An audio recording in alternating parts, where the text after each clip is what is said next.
Kedahsyatan momen kokok ayam kita ambil dalam Markus 14 ayat 31 dan 32. Maka mulailah Petrus mengutuk dan bersumpah, "Aku tidak kenal orang yang kamu sebut-sebut ini." Dan pada saat itu berkokoklah ayam untuk kedua kalinya.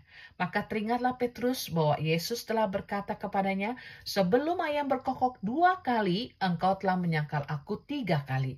Lalu menangislah ia terseduh-seduh.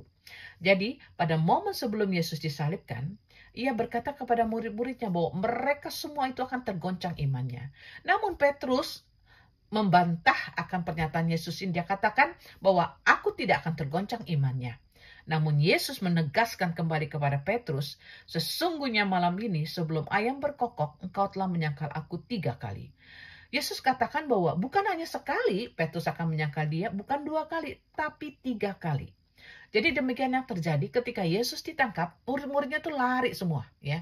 Namun Petrus diam-diam mengikuti dari belakang untuk mengetahui apa yang akan terjadi dengan Yesus. Nah, di momen inilah rupanya Petrus itu dikenali oleh beberapa orang yang ada di sekitar situ sebagai murid Yesus. Dan di situ dimulailah episode penyangkalan Yesus. Dan pada ketiga kalinya berkokoklah ayam.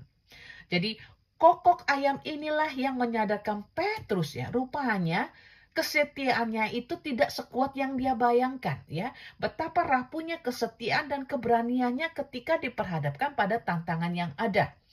Oleh karena kesadaran inilah ia menangis terseduh-seduh menyadari kegagalannya.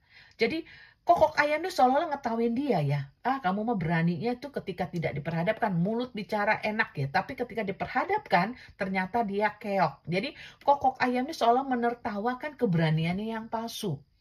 Tapi kokok ayam ini juga yang menjadi turning point yang mengubah perjalanan pengiringnya kepada Yesus, ya. Kokok ayamnya menjadi titik radikal yang mengubah kehidupannya. Mengapa? Karena sebelum ayam berkokok, Petrus berkata, "Aku tidak kenal orang yang kamu sebut-sebut itu." Namun sesudah peristiwa kokok ayam ini di mana Petrus menjadi murid Yesus yang sungguh-sungguh, ia memberikan pernyataan yang berani ketika dia ditangkap di hadapan para mahkamah agama bangsa Israel. Dia katakan dengan tegas, Yesus adalah batu yang dibuang oleh tukang-tukang bangunan, yaitu kamu sendiri, namun ia telah menjadi batu penjuru. Jadi kita lihat sini bahwa momen kokok ayam inilah yang telah memindahkan dunia Petrus, ya, dari seorang murid menjadi rasul, ya. Pertanyaannya, kita punya nggak ya momen kokok ayam ini, yaitu momen yang mempertemukan antara penyesalan kita dengan pertobatan yang sungguh-sungguh. Saya katakan ini momen kokok ayam, ya, momen yang mempertemukan antara penyesalan yang sungguh-sungguh dengan pertobatan yang sungguh-sungguh. Nah, ingatlah ya, bahwa Petrus hanya memerlukan satu momen ini, yaitu momen kokok ayam ketika dia menangis terseduh-seduh untuk menyesali kegagalannya imannya. Namun setelah itu imannya tuh melesat bagai anak panah di tangan Allah. Bagaimana dengan kita? Ya, mari kita merenung. Berapa banyak kita menyesali sesuatu, kemudian bertobat. Namun usia pertobatan kita tuh kadang-kadang gak berumur panjang. Kadang kita jatuh ke lubang yang sama atau kita bikin lubang yang baru. Kenapa? Karena kita tidak pernah mengalami momen kokok ayam yang mempertemukan antara penyesalan kita dan pertobatan yang sungguh-sungguh.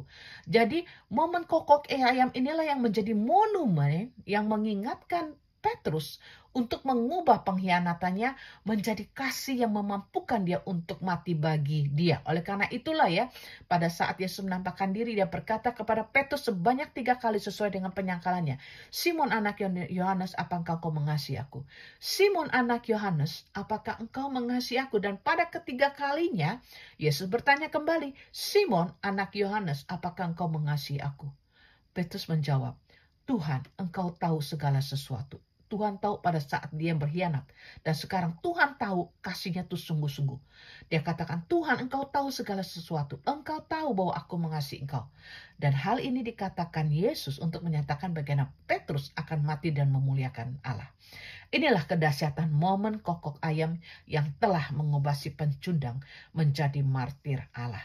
Mari kita memikirkan bahwa ada momen kokok ayam dalam hidup kita yang mengubah kita dari penyesalan, kegagalan menjadi sebuah pertobatan yang sungguh-sungguh sehingga kita tidak pernah menoleh ke belakang dan kita melesat bagai anak panah seperti Petrus, ya.